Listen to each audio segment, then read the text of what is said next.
And we're live. I'm Pio Vincenzo. This is Nifty Culture. And we have a very special guest today, the first stand-up comedian that has joined Nifty Culture's YouTube channel, Mr. Todd Montesi. How's it going, Todd? Hey, how's it going, dude? Yeah, thanks again for having me on your show. It's pretty cool. I appreciate it, man. And yeah, I'm excited. I'm excited. My pleasure. We're into having artists from all different mediums on here. And I personally am a huge stand-up comedy fan. You and me were just talking off air about how I'm actually familiar with some of your jokes. I've seen you yeah, probably in person, like 90% in person, but if not, definitely on the HBO show with Pete Holmes. So, Yeah, really honored to have you on.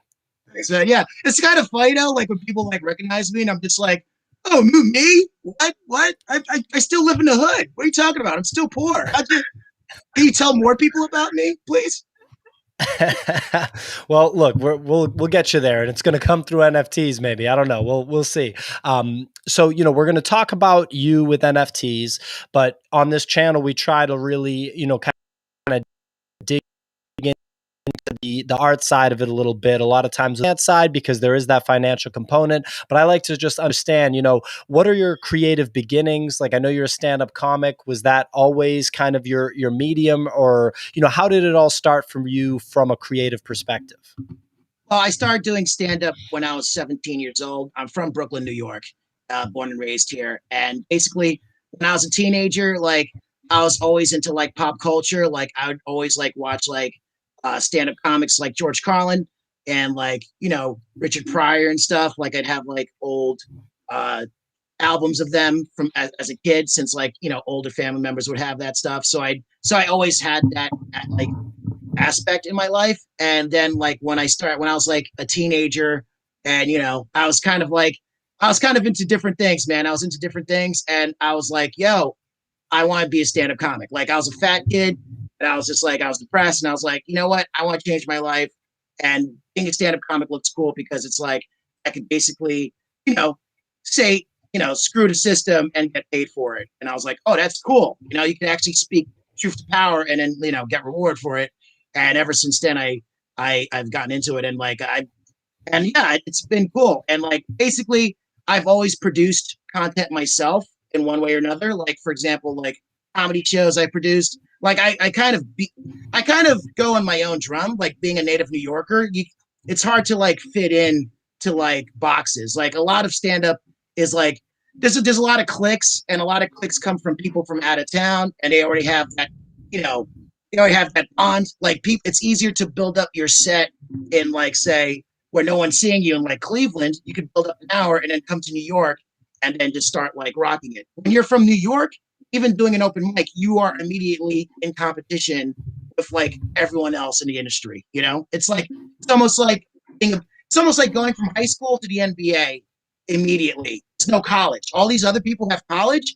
You're going immediately against that. So I've always had to have that fighting aspect. You know what I'm saying? And I've always thought like different ways to sort of create content in alternate ways where I could kind of fit in, and kind of get my break and stuff, because I've always had to like sort of fight against the grain. So producing my own content, I started doing YouTube videos very early, which was pretty cool. And basically, I had a situation. I had a funny, not a funny situation, but I actually was doing a lot of YouTube videos. I was doing like once a week and stuff, and we were gaining momentum and traction. But then I got jumped and hit by a truck in my neighborhood, same time, right? And like that ruined my momentum, and I was like really depressed. And like I have one of my best friends in comedy. He's a great writer, Nick Albano. We'd always like riff and like joke and stuff. This was before like MySpace, before like social media became like the thing where you could talk to other people and stuff. So I was talking to him on the phone. He's doing his sets, and we would just joke like, "Hey, man, that's such a Charlie Brown thing for you to happen to you, where it's like you have momentum and then this stuff happens." And we'd have like a little running gag, like this character, like basically I've had in my head like sort of like a black Charlie Brown character, and basically it was like, "Yo, why not just like write this as a pilot out, because like it's kind of a hilarious story where it's like this guy has momentum, has something going for it, and then he gets jumped and hit by a truck. That sounds like a great like, origin story." So that kind of got me into processes of like going like, oh wow, this is actually a funny story. I've been doing all these videos.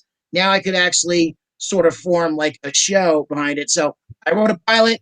I couldn't film the pilot because it was like it had a lot of stuff like more production value. So then I went to like writing like sort of like an easy episode, like a short, like a mini short that I could shoot within the budget and means I had. You know, it's like we could borrowing someone's camera, you know, paying like $100 to a person to edit from like film school, whatever.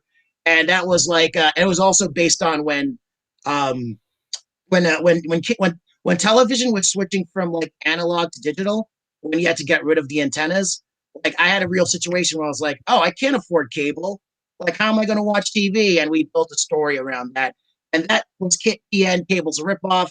And that got some traction, some festivals and stuff. And that gave me some confidence to pursue like creating content even more. And then fast track, like around like years later, when I did HBO's Crashing, I had some momentum. So I was going to pitch PN around. Like I've collected all this stuff. I wrote some scripts. I had like 2 years backlogs for 2 seasons of scripts. And I was like, hey, so how about, you know, let me try to pitch it now. And still people didn't get it because people were just like, this is so weird. Why is this main character still living with his grandma? Is he going through a divorce? And I'm like, no, this character's so poor. He didn't get generational poverty where he's so poor. That's the only way, you know, he could like, he'll be homeless if he doesn't live with his grandma. It's like a generational problem. Like they didn't understand that comedy within that context. So I was like, you know what? Let me just do it myself. So I produced this content, PN and Friends, where the idea would be like each episode would be like a mixtape where like I'd post like once a month or so. And then you get the idea of PN. So we'd post like full episodes and then I chop it up into pieces, right? For like social media, like Instagram stories, Facebook stories, Twitter and stuff. So the idea being like, even if you don't have time to watch a full episode, you'll see like a 2 or 3 minute like piece of it because we're always, you know, packing in with jokes. So you get the content of PN. So you get the idea of PN in your mind, like the brand of PN. You know what I'm saying? And like, so basically, I've always been thinking about ways to like sort of like get that out there because this is like my big baby. Like, I want this to be like next big thing. I want people to enjoy this because it's a funny story and we do a lot of cool things. So fast forward to recently, the pandemic happened where things changed, where it's like, okay, now it's now or never. And like, what do you really want to say with the project? And then I started incorporating like stuff that I was really into, like mythology, you know, religion, like all that other stuff. Like we were parodying pop culture and we were keeping it simple, but now it's like, you know what? This is such a weird, like life-changing event. Like, why not embrace it? So we did some episodes featuring the pandemic and stuff. We incorporated cameo with celebrities to like, you know, within our narrative and stuff. And like I also got into crypto as well, like earlier in 2020, because I saw the writing on the wall. Like basically the world's becoming interconnected and people want to engage with each other and like things are going to move fast and there's probably going to be like a universal currency, even if you can't say like, even if the nations can't work together to make that happen for obvious, you know, political reasons, there still could be like there's still going to be some type of unit where people are going to make it easier from sending money from point A to all across the planet and point B in seconds. So I was like, I got to get into this. It makes sense. And also, I did dabble in Bitcoin earlier, but I didn't understand it. You know, like I think I doubled. I got paid in Bitcoin once, like $50, and then it went up in value like a month later, and I was like, I need to pay my bills. Let me cash this out. Now, you know, 8 years later, I'm like, what? I should have kept, you know, so I started writing, so I got into it again, and you know, and all that stuff. And then I got into NFTs when I heard about it, and I was like, oh snap! First, I thought NFTs were dumb, right? So like, what? I don't get it. But then I was like, wait 1 second, like you can incorporate this into the show, the narrative, and also instead of doing like. I never really I didn't like GoFundMe because it's like you're I feel like you're begging. Part of me is a little too proud about that. But with this, it's like instead of doing GoFundMe's, I could like, you know, sell these digital collectibles where their fans can be attached to the show. And if the show blows up, that collectible could blow up as well. And I was like, oh, that makes sense, you know, like following people like Gary Vee and all these other like, you know, people speculating about the NFT space. I kind of saw like the bigger picture where I'm like, this is a great way to fund projects and remove the middleman of like the industry because the industry's kind of just going to focus on like what works and what's easy. They're not trying to work. Like people who are like hustle, people who like are outside the box thinkers, like you got to find your own way. You know what I'm saying? And then people go, oh, wow, that makes sense. Hey, can we work with you now that you already did all the hard work? And I'm like, all right, yeah. But from that point forward, from that premise of how NFTs could be like a great way to, fund projects and stuff, especially like DIY independent projects where like the audience are they're basically the producers, and and like, because if you like a project, it's like, oh, you know what, I want more better quality. It's like, it's more one to one. It's decentralized. I was like, oh, this is cool, and then it just started expanding more and more. Where I'm like, you could do so much more with NFTs than that. And then I got all in. I was like, oh, this is going to be so dope. Yeah, and it sounds like you went all in, and you said so much stuff there. I want to like, kind of pick out because I think it's so interesting. The first thing about comedian, becoming a comedian and having it kind of be like a, F the world sort of thing. And I think that's very much so in line with Bitcoin. And so the fact that you took this interest in Bitcoin, I shouldn't say F the world, I should say F the establishments, right? And it's like that interest in Bitcoin is so interesting to me. I was wondering, like, do any of your, colleagues, any of your contemporaries in comedy, any of the stand-up comics that in New York, are they into Bitcoin at all? Do they have any understanding? Have they kind of done their homework on it? Yeah, the funny thing is with comedians, they're very like, it's comedians and porn stars. They're always like in the know of like the first big thing, like social media or like like Twitter.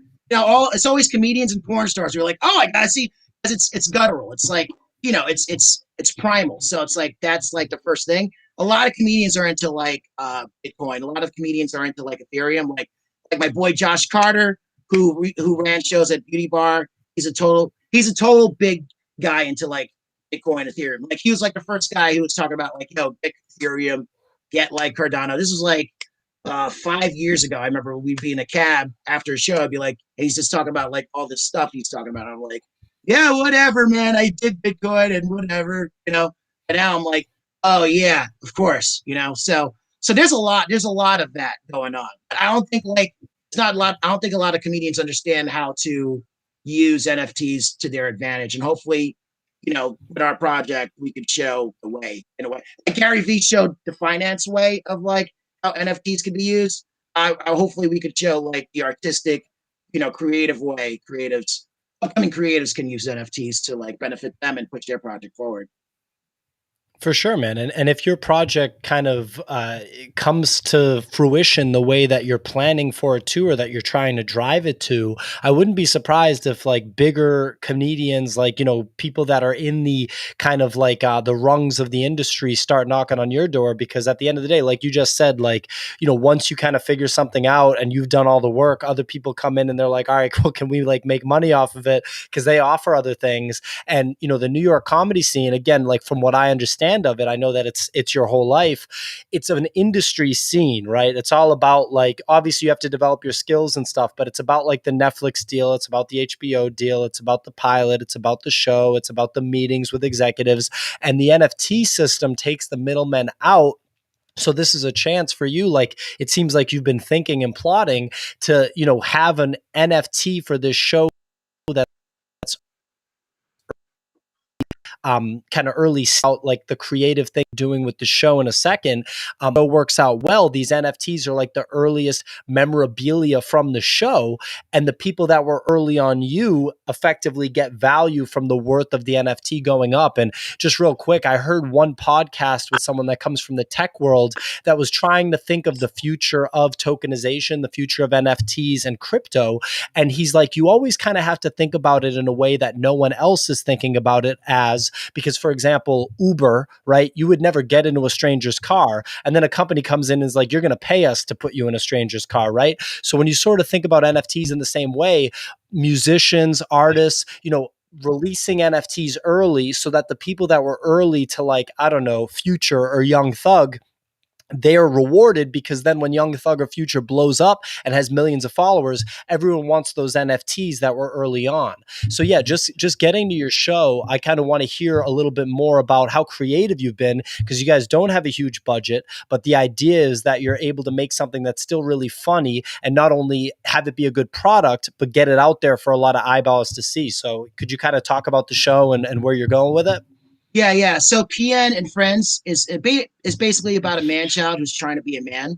And basically, it started out sort of as like a Curb Your Enthusiasm Seinfeld type show where, we mark about like the petty gripes of every day, but then we kind of evolved it as a storyline went to like more kind of crazier storylines and story arcs. Like, for example, incorporating the pandemic, we kind of like opened it up even more.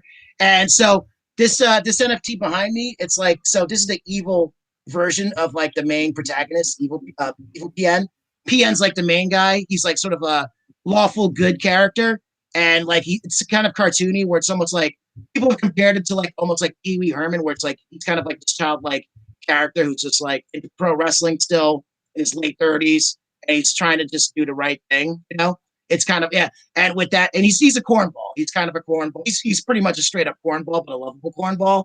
And we basically thought like there's always been a running gag because like I've had friends like I've had fans make like fake profiles accounts about me, and people go, "Yo, that's weird. Why is there this fake profile of you, Marcus Brown or whatever?" And it became like a running gag because I was into it. I was just like, "Yeah, whatever. You want to make a fake profile of me? Yeah, it's funny. I don't care." People are just like worried for me, and I'm like, "Yeah, whatever."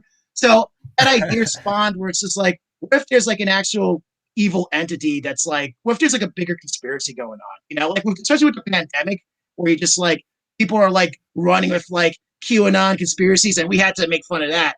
So we kind of created an entity that's like sort of like an evil shadow character of like the main character. But the funny thing is, I always think to myself, how do we incorporate that and make it kind of real and tangible? And that's when it really opened up for me with NFTs, because I was like, the idea of the metaverse, right? Where you buy an NFT and then hopefully in the future you can use it in virtual reality.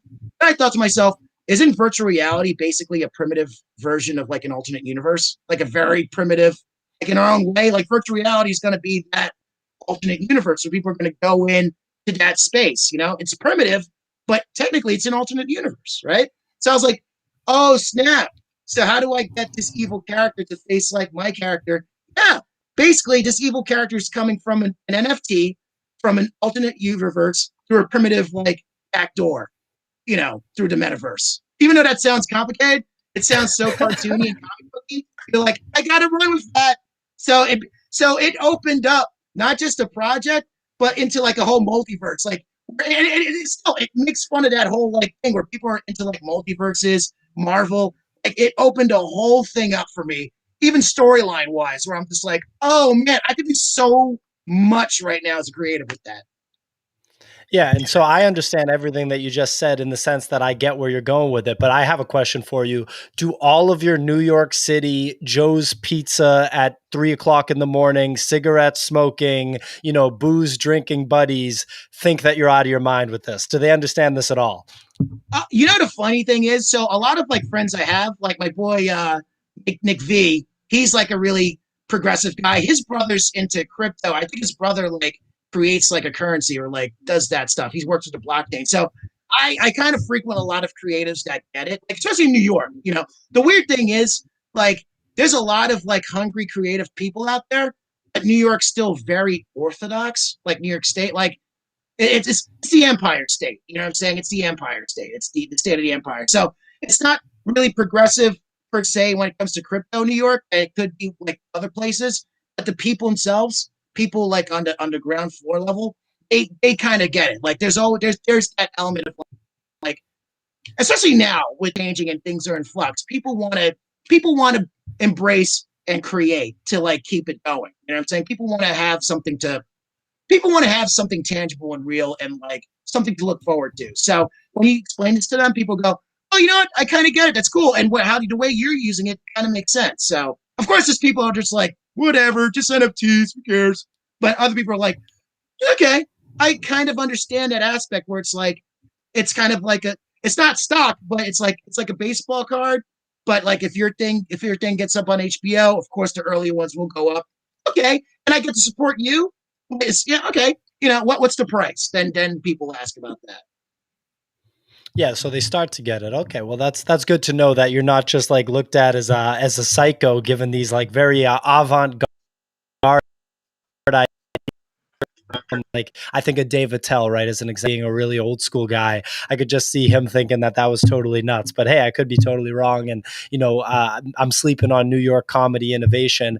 So I want to talk to you about the limitations that you're faced with on the show and how you actually overcome those slash turn those into a net positive for you. That's one of the themes that we have on these interviews, is that the limitations that are put on creative people often result in breakthroughs in creativity, whether it's just like kind of a small thing or like actually a bigger thing. But I want to call out something that was in the chat here by Daniel Sa Noguera, who is a modern day patron of the arts. He is a collector of NFTs. He's aped into the space in the past month. He asked Todd, what do you think about stand up on virtual reality? And I know why he's asking this is because he just bought an NFT that is an augmented reality NFT, as in like when you just film your desk, like if I just film my desk right here, when I look at the video, the NFT is just perfectly on the desk as if it was really there. So could you see stand up on VR taking off? And if so, what would your thoughts be on that?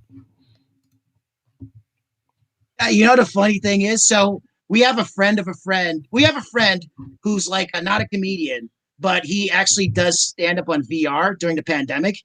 And his name's Corey. And we were just like, wait, what? You're doing, I thought you're not doing stand up. I thought you're just like some regular guy. I was like, no, but I'm doing sets in the VR world. It's pretty cool. So there's still that aspect, especially like since student comedy became a big thing, like during the pandemic where people had to like still try to get their creative, get their jokes out. So yeah, VR comedy is definitely going to be there. It's going to be a big thing too. The only thing is like, I'm a creative. Like I think outside the box. Like if I incorporate myself into VR stand up, it has to be something so weird and brand new that no one else is doing. So if the idea pops up in my head, I'm definitely like incorporating that. And that's what I'm doing with PN too. Like, so here's the thing. It's not like we're making like 100 mints of each like coin. There's only going to be 1,100 NFTs of PN NFTs ever. You know what I'm saying? And we're slowly doling them out. It's almost like the Bitcoin principle, where it's like it's Yep. super limited. And like basically our first drop is going to be in June with only 10 NFTs, and that's it. So and we're going to price them like pretty like easy, like where it's going to be like 9 standard coins, which is $100 each, and like in US dollars, and like 1 super coin, which would be up for auction starting at 250. So they're all like, and also we're incorporating new technologies as we go along, because like we want to make sure like if you buy an NFT, like they become like priceless. Like you want to sell them, like if you want to make money, but like it makes you think like, do I want to sell this? Because I could use this NFT now to jump into like this parallel universe that they created in this VR space, the PN metaverse, and play around there as a character or whatever, in the future, like once this like evolves more and more. And that's the utility aspect. I see that. That's what Gary Vee, and that's awesome. Like combining the creative. Yeah. So Daniel also pointed out here. He said he's asking because he spends hours on his Oculus, which is a VR tool. So yeah, I mean, look, VR is getting bigger and bigger. I wouldn't be surprised if you find a way to do like stand up underwater, stand up in space. I don't know, something way more creative than I could think of. But yeah. So speaking of creativity and limitations, can you talk about some of the limitations you faced with the show and how you've overcome them? You were talking to me about one hilarious one off air that I want to tell everybody about. But yeah, anything that's kind of a limitation that you've overcome, we want to hear about. Well, basically, here's the deal. Like, so all our episodes we shoot, we use smartphones. We use like Zoom. We use like Cameo to incorporate celebrities. Basically, I can't afford like the big cameras. I can't afford like a camera like a Red, but I wanted to create content. And the idea being is that like your content is, as long as you keep on creating content and like getting more, working more, and being more quality work out there, like people will see that, like people will see like, oh, I can see the story here. This is great, because again, with the pandemic, it has democratized watching content. Like you remember like what on television, they had basically Zoom shows on SNL. So if you compare someone like a Zoom like skit on SNL versus like a Zoom skit versus like me, you go, oh, you know what? That Zoom skit on PN and Friends is way better than that Zoom skit on SNL. It leveled the playing field. People understand. People are more comfortable with like seeing like I feel like society's deconstructed ever since the pandemic. Like even the idea of money, we're just like, I don't, what is money? Let me check out Bitcoin. What is that? What is worth? What is value? So when people start seeing the deconstructed aspect, they pay attention to the bones instead of like the meat. You know what I'm saying? So yeah, so basically the idea is that create as much as possible, no matter what, and like sink or swim. Like if people like it, they'll dig it, they'll be supportive. You create more, you become better as a creator. Like creating this content bare bones wise with just like smartphone and like whatever we have and like trying to like incorporate people's times efficiently and concisely has made me such a better filmmaker. Like it's ridiculous. Oh, there you go. This is one of our first NFTs right there. Yeah. Yeah, I thought it was appropriate to pull it up since you're talking about creating stuff bare bones. So is this something that you made, or is this something like an artist that's involved with the project made? Like, what's the story on this one? So here's the cool thing. So with the NFTs, I'm a comedian. So I'm a great producer, but I don't know how to draw. My drawing skills are not, yeah. So what we're doing is like we're hiring artists and incorporating artists for each drop. So like they'll get a drop. I'll send them an outline of like what the story's about, like almost like a comic book, like storyline, and then they create within that drop. So it's like I'm very hands-on with the artists. This was made by Jonathan Kaplan, who's also a comedian and illustrator, and he's got a great show called Grading Animals on social media where he does these 1 minute bits on like animals and rates them, and it's pretty hilarious. So he was making like cover photos for me for like YouTube, right? And we were doing like these really cool cover photos. So that's another thing that hit me where I was like, we're already doing these cool like NFT JPEGs where people are like, wow, that's cool. Like, why not just like go full ahead in that? So this NFT layout is of Keith. Keith is a character in our show. He's kind of like a hustler character. He's like sort of always trying to like. It's based on our real friend, who's the character Keith Mackler, who's like he's constantly hustling. He's like a New York actor, but he's always hustling for gigs. He's the type of guy that does like 10, 10 focus groups a week. He's always like, yo, there's a new hustle. You want to get in on that before it's done, man. He's that type of guy. So his character has an NFT where it says, I'm literally money, spend me. So that, which kind of like sells who the character is. It makes you want to go, oh, okay, I get who he is. And it makes you like want to see like, all right, let me see him in a show. Do you have more content based on this guy? Oh, there's a web series. Okay, I'll watch this episode featuring him. So idea being, if you don't even watch my show, like on the web series, you're still encountering the characters and the story arc through the NFTs. No, it's awesome, man. I mean, I like the artwork on it too. I'm going to load up more here, but I think it's an incredibly, just an incredibly like creative way to approach things, and it's something that other people have been alluding to as something that could eventually be the approach of media. And like, meanwhile, you're like, yeah, I'm just going to do it right now. Like, I'm not going to wait. Like, I want to do this now, and it's how you can raise money, right? So you start selling these NFTs, and that's how you raise money. And then as that snowball builds, you have more budget. So yeah, can you talk about this one? I'm assuming this is PN. Yeah. This is basically the first NFT of PN, and like it says PN and Friends right there. And the funny thing is, so PN's kind of a dork, but this is sort of a picture of like an alternate PN where it's like PN that is like sort of like Dragon Ball Z Super Saiyan self.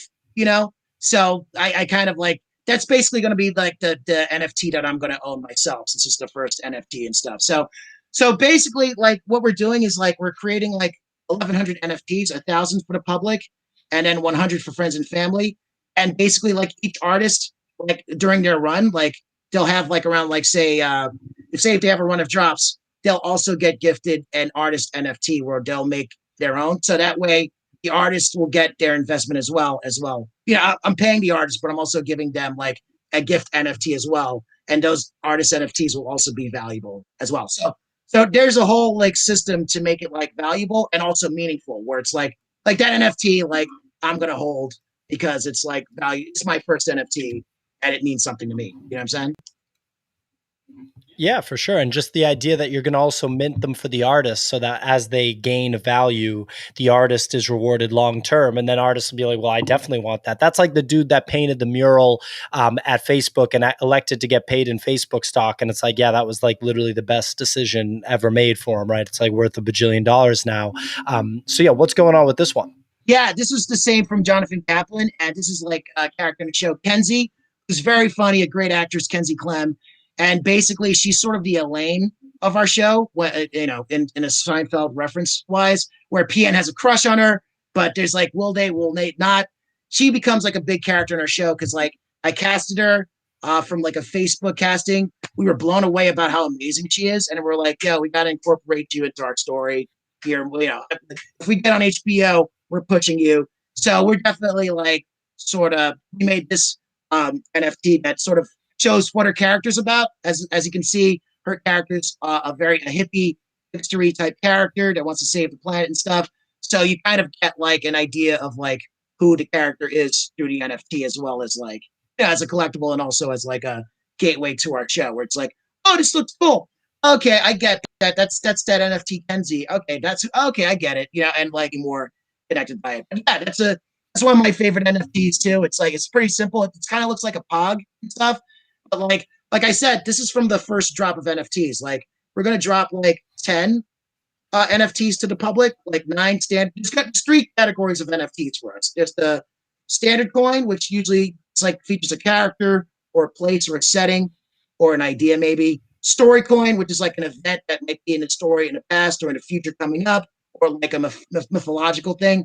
And then a super coin, which is like a home run coin, where it's like, and this we developed this thing with the artists, like with Jonathan, because he was saying like, man, so to do all these drops, like I don't think I could do like all 20. It's hard work to create all these like images and like it's art. It's like 20. It's hard work. I can't do all that. It needs to be levels. So I was like, all right, let's make it simple. Like standard coin could just be like that one character, and then the story, and then like the super coin, and then that's when the project shaped itself. So once people like, it's almost like I have like a following, a community, and once that builds up, where the community's like working together, like, okay, we have a space, we have a community. How do we create value to like long-term value? You know what I'm saying?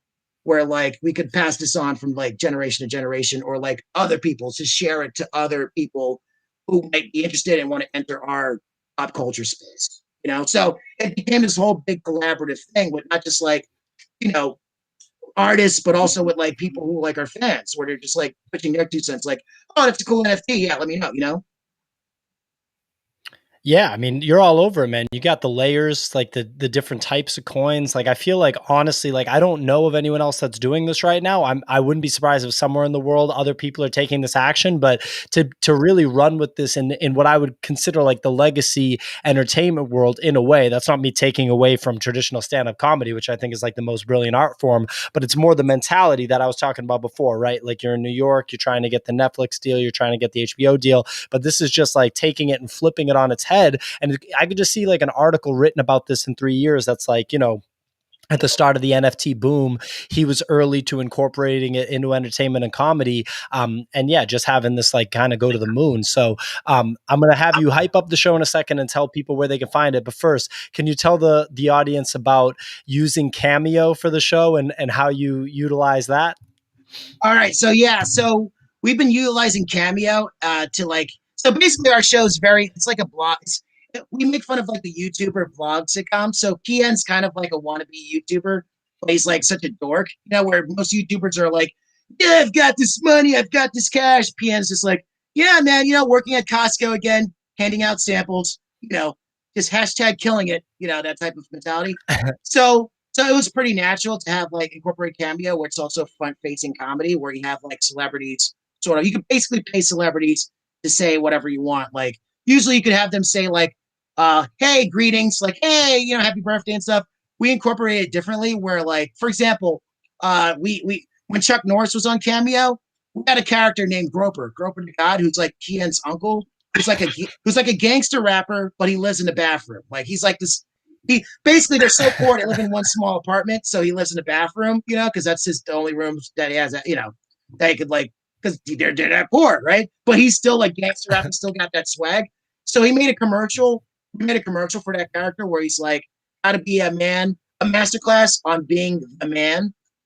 So he had like some celebrity testimonials, and he'd be like, all right, let me bring in some celebrity testimonials, and then we got Chuck Norris, we got Randy Couture, and we got like Eric Roberts.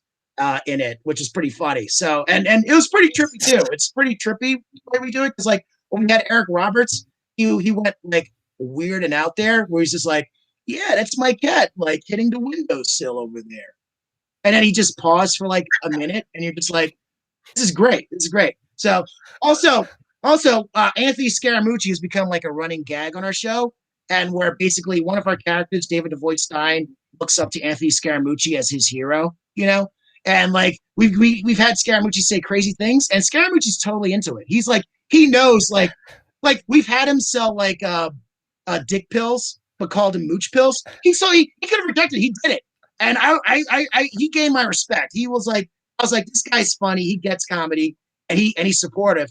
And what we're doing is like we're gonna make like we were making a Scaramucci token for the friends and family, and I'm gonna gift him one because like just to show our appreciation to him and stuff. And also he's into like the crypto space too right now. Like I think he's just got into like Bitcoin and stuff. So we definitely want to show our appreciation to him by giving him like a Scaramucci coin. It's a little like it looks like it says like Mooch for president and stuff. It looks cool. So it's gonna be great to like do that. So we're building not just community, but we're building like even with Cameo, where like we kind of used it as like sort of a social media networking platform. Where I never thought like we'd have that connection with like a Scaramucci, like basically like one step away from the president. He used to work for Donald Trump, and now he's like basically like working with us. It's just like that's the world now. That's the way it is. And like when you see that, it's like the possibilities are endless. So with that spirit, we definitely like collaborate and stuff. Yeah, I mean that's dude, I haven't heard anybody talk about doing that. That's so like smart to use Cameo and actually just have it built into the show. And I thought it would have been more expensive than that, but you were saying it's like $50 a round to have like Eric Roberts like trip out or whatever he was doing. Yeah. I can only imagine just sitting there and watching him like, take that creative liberty to just pause for like a full minute and you're like, what's he gonna do? Like what's happening next? Awesome, man. So yeah, so I want to have you plug the show. Like, where can people find that? Where can they find you? Do you have any stand up dates coming up soon? Like, what's going on there? So yeah, if you want to watch PN and Friends, the web series, you can go on my YouTube page, Monty Killavision, and it's MONTIKILLA.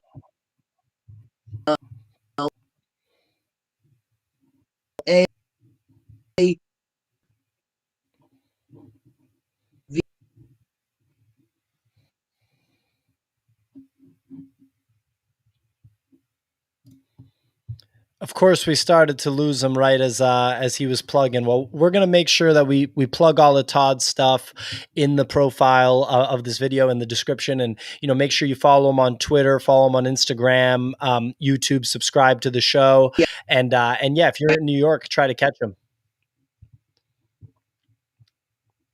I think we lost you, Todd. I don't know if you can hear me.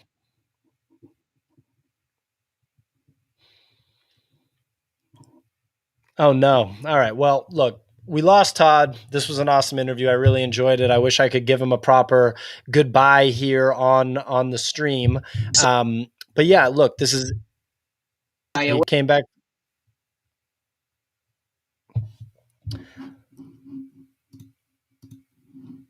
Yeah, no luck. So look, this is Nifty Culture. I'm Pio Vincenzo. You can follow me at crypto_Pio on Twitter and Instagram. Same thing. Nifty Culture is at NFT Culture on Twitter, Instagram. Subscribe to us on YouTube, please. And yeah, I mean, I really enjoyed this with Todd. I'm sorry that we had this close. All right, he just jumped out. I think he's gonna pop back in. I'm gonna just kind of hold the air for 2 seconds here and just make sure he doesn't pop back in. But yeah, I mean, look, this is an incredibly creative show that he's got going on here. The life of a low budget, not a glorious one, but to like funny stuff, good stuff when you don't have access to a budget or you don't have access to resources is an incredibly creative and an impressive thing to do. And it sounds like he's doing just that, like using cameos to have Anthony Scaramucci literally be a recurring character on your show and have it worked in and have it make sense is absolutely hysterical. And I just love that as soon as I heard it. I think he popped back in on his phone. Here we go. Can't stop me, baby. You can't stop me. So yeah, we lost you right when you were telling everybody where we could find you. Of course. Yeah, you can follow me on my social media platforms. Todd Montesi, TODDMONTESI. You can watch our episodes of PN and Friends on my YouTube page, Monty Killavision. That's MONTIKILLAVISION. Also, we're coming out with the pnisawesome.com website that should come out in a couple of weeks, where we're going to have like our own NFT gallery. So I have all the stories there. People could sign up like on our own mini social media platform where they could actually showcase NFTs and stuff. It's going to be big stuff. So just follow me on Google me. You'll find me. I'm on Facebook. I'm on YouTube. I'm on Twitter. I'm on all that stuff. He's everywhere. Well, thanks so much for watching, everybody. Thank you, Todd, for joining us. And yeah, hope to catch up with you again, man. Thank you, dude. Yeah, when you're back in New York, let me know. I'll get you a drink.